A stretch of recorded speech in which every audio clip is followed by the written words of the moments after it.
Let's talk about something really exciting, turning our youngest learners into confident, published experts.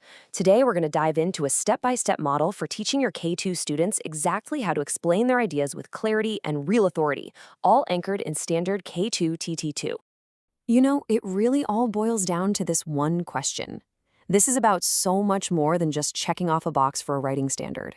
It's about fundamentally shifting how a student sees themselves.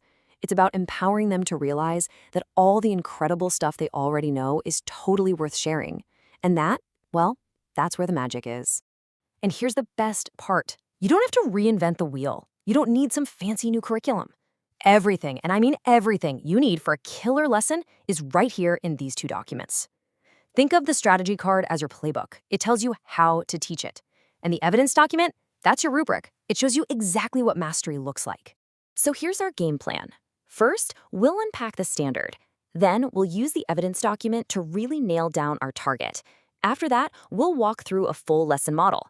And of course, we'll talk about differentiation and assessment before we wrap up. Sound good? Let's jump right in. All right, section 1, unpacking the standard. Look, before we can teach this thing with any real conviction, we have to know it inside and out. This is all about building up our own expertise so we can lead our students with total confidence. So the official lingo is identify and use expository techniques to shape understanding. Yeah, for a 5-year-old, we're going to translate that into something they can actually own. Something clear and empowering. I can explain a topic using facts. Simple, direct, and totally achievable. So what in the world are these expository techniques? Honestly, just think of them as the basic recipe for explaining anything. For our K-2 writers, that recipe has just 3 simple ingredients. You start with your main idea, you add in a couple of facts, and then you end with a sentence that ties it all up. That's it. Understanding where this fits is so important. Our students are coming to us already able to answer simple questions. Our job is to teach them how to organize those answers into a real, structured explanation. This standard is that crucial bridge that gets them ready for all the complex writing they're going to face in 3rd grade and beyond. This right here, this is our bullseye. When you're looking at student work, this is your mental checklist. Did they have a clear topic sentence? Check. Did they include a couple of solid facts? Check. Is there a concluding thought? Check. When you can say yes to all 3, that's what mastery looks like. Moving on to section 2. Now we're going to use the evidence document to get super focused on what mastery actually looks like on paper. This is the key to planning a really rigorous lesson. Take a look at this penguin paragraph. It's pulled straight from the evidence document, and it's our perfect model. This is the destination we want our students to get to. You see how it introduces penguins, gives facts, like their color and where they live, and then it concludes? This is our North Star when we're planning.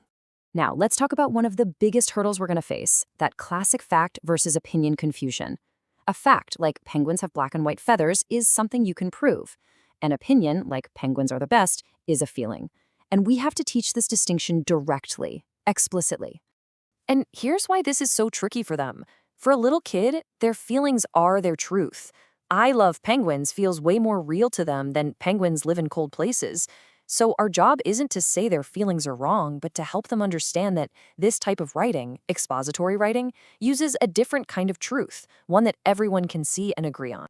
Okay, now for the fun part. Section 3 is all about bringing this thing to life in your classroom.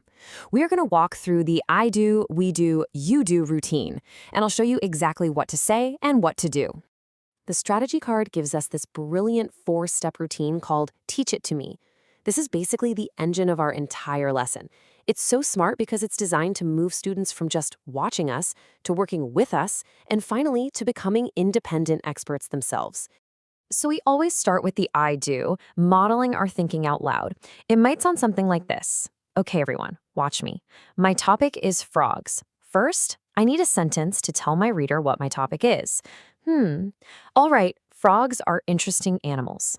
Perfect. Now I need a fact, something I can prove is true. Well, I know frogs can live in water, so I'll add that. We're making our invisible thinking visible for them.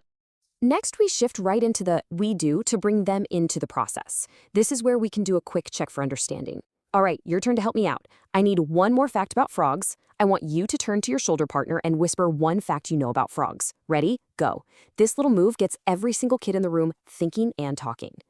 And as you lean in and listen, you're hoping to hear all these great provable facts. Things like, frogs are green, or they eat bugs. A baby frog is a tadpole. These are the golden nuggets we can then pull from the class and add to our shared writing. But of course, you're also going to hear opinions. And when you do, you need to have a gentle but clear correction ready to go. Something like, oh, I heard you say frogs are my favorite. You know what? I love that you feel that way. That's your opinion. For this special teaching writing, we need a fact, something we can prove is true. Let's try that again. What's one thing that is true about all frogs?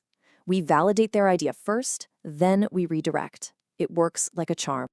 And finally, we get to the you do. This is the payoff. Following the strategy card, students get their own whiteboard or paper, and they draw and write their own fact. This is where they really take the reins, apply the skill, and show you what they know. Every classroom is filled with such a diverse group of learners. So let's move into section 4 and talk about how we can support every single one of them while we're checking for understanding. Differentiation has to be practical, right? So for a student who needs a little more support, a sentence starter like "a fact about is" can be a powerful scaffold. For a multilingual learner, maybe a small word bank with pictures, total game changer. And for those kids who are ready for a challenge, push them. Ask, "That's a fantastic fact. Can you add 2 more?" Or, "Awesome. Now pick a brand new animal and teach me about it." Assessment can be really quick and really effective.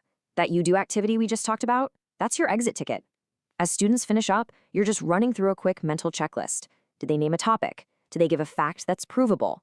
Does their drawing match their words? This gives you an immediate, low-stakes snapshot of who's got it and who might need a little more help tomorrow. Okay, let's bring this all in for a landing. In this last section, we'll boil everything down to the most essential pieces you need to build this lesson in your own classroom. So here are the 4 things you absolutely have to do. 1, start your planning with the strategy card and evidence document. They are your best friends. 2, make your expert thinking visible with a really clear think aloud. 3, directly, explicitly teach the difference between a fact and an opinion. And 4, use that I do, we do, you do routine to guide your students all the way to independence. When we give our students these simple, clear tools to be the expert, they will absolutely blow our minds with what they know. This is not just about teaching writing. It's about creating a classroom full of teachers. So the only question left is, what topic are your students going to teach you about first?